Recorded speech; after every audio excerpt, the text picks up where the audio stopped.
our history. Buildings and people and memories and dreams. Who better to tell us than those who were there? There's so much to learn from the stories they'll share. Living history. Living history. Hello, and welcome to Living History with Ted Goldsborough. I'm Ted Goldsborough, and today we have Patrick McCabe with us, Jr. Patrick's family was in the quarry business on Rock Hill Road for 60 years, and he has lived almost his entire life in Lower Merion Township. So we're going to be talking today about some buildings, some houses that the that McCabe brothers built in Bala Cynwyd, and about Patrick's childhood. So Patrick, you have in front of you a photograph, and I'll try not to get my American accent back again. You're getting that Irish you threw me lilt. off. You got that Irish lilt to you. Could you tell me about the house that you're looking at? This is a typical house of the many that were built on Amherst Road in Bala Cynwyd by McCabe brothers, my dad and brothers' company. And it's stone from the quarry that they operated a few blocks away down on Rock Hill Road. The architecture is typical two-story colonial, and I think it was very, very well constructed. I have many memories as a teenager of working in the summertime on several of these houses along the way. It wasn't a project that was built very quickly. It was a matter of probably 15 or 20 years of operation where they'd build one or two a year. And it was good construction.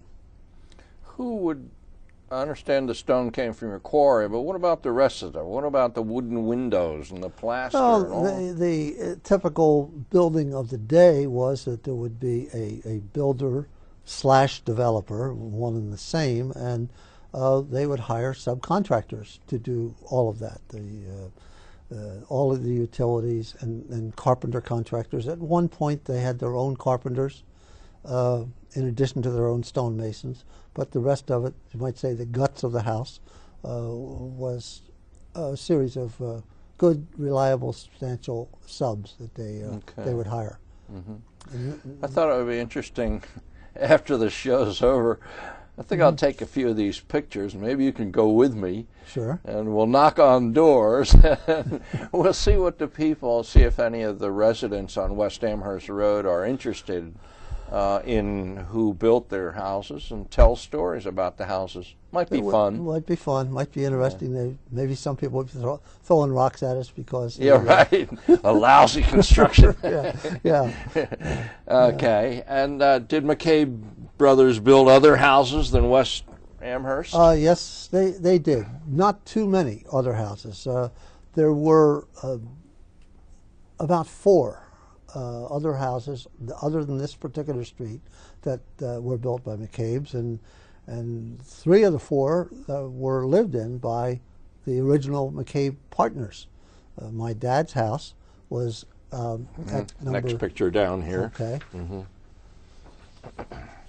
This house on Conshohocken State, before we go? Yeah, that house was 619 Conshohocken State, was not a McCabe brother property. It was. But you built it. But they built it. Yes. Okay. Yeah. Number 2, Radcliff Road, the corner of Radcliff and Penarth Road in Bala Cynwyd, was my boyhood home. My dad and my mother lived in that house from 1931. I was born in 1934 until my dad died at home in his own bed in March of 1963. And my mom lived there until she was 89. She was 91 when she died. 1989, December 31st, 1989. That was my mother. So she lived there for a total of 68 years. Yeah, and yeah, it was good times. I have a lot of boyhood memories of that home. So this was a McCabe Brothers built home. Yes, but and it was built, originally on the built market prior to the Depression. Okay. And it never sold, I don't believe. I think it was economic times. And there were, the family lore says, several tenants that they had through that period of time that lived in it prior to my dad getting married and needing a home. And that's where they decided to settle. And I'm sure this was an agreement that was reached within the framework of the brothers.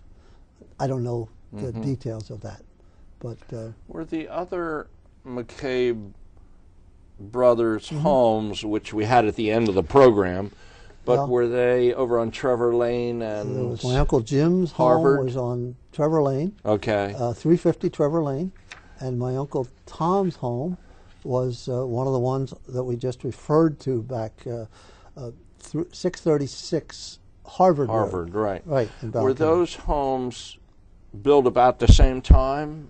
No, they were built many years apart. As I said, my dad's home was 1920. So that was the 20s first. sometime. Yes, and then Trevor Lane. My Uncle Jim and his family moved in there. I'm going to guess somewhere in the late 30s. I think it was the late 30s. And then Harvard Road, my Uncle Tom and his wife, that was probably right after the Second World War. Right. Okay. All right. Now we've got you as a boy, your family, living at 2 Radcliff. A lot of fond memories of that neighborhood too. Now tell me some of those. Where'd you go to school and church? And well, yeah, our family's Roman Catholic, and the local parish was St. Matthias, which the school and church are located in the 100 block of Bryn Mawr Avenue in Bala Cynwyd, which was a short 15-minute, 20-minute walk from my home. Walk to school, except on rainy days when my dad didn't go to work because he was a contractor and he didn't work on really rainy days, and we would be fortunate enough to get a hop to school. School was grade 1 through 8, no kindergarten, and who taught you? The nuns, the Sister Mercy nuns. Sister Mercy. Sister Mercy nuns, who's Montgomery Avenue. Montgomery Avenue, yes, right where Waldron Academy and Mercy Academy is today. This is a picture of Sister Paula, who was the principal of St. Matthias School and had quite a reputation. She was there for a good number of years, and I don't think I have to go into much detail from anybody that was reared in the Catholic school system. There are many good stories about the education and the discipline that was rendered by that group of dedicated, hardworking women. And I was one that really enjoyed that. I had one particular nun in the 7th grade who I want to say was probably one of the most inspirational people in my life, who her name was Sister Camilla. She was more of a tomboy nun than the type of nun who she would rather play ball with the boys in the schoolyard than go out and jump rope with the girls. So that gives you an indication of the kind of woman she was. And she was tough, she was fair, and she took an interest in me and several of my other classmates and suggested that we take entrance exams. Back in the day, there was entrance exams for a couple of private high schools in the city that were not run by the Archdiocese of Philadelphia, St. Joe's Prep and LaSalle College High School. And I did that and passed the exam and was accepted into St. Joe's Prep. And that education turned me into a student who was eligible at the day to go to college. Everybody from every high school didn't go to college back in those days. And if it wasn't for her and that high school and college and then the service, and my life would have turned out a little differently. But I thoroughly enjoyed that experience. Pat, for those of us who are not Roman Catholic, tell us about the habit. What did it look like? Oh, the habit. Well, it was always the same. It was a symbol of authority in one way, and I think virginity in another way. That and it signified the black and the white of it. You know, no outward appearances of any kind of personal grandeur, so to speak.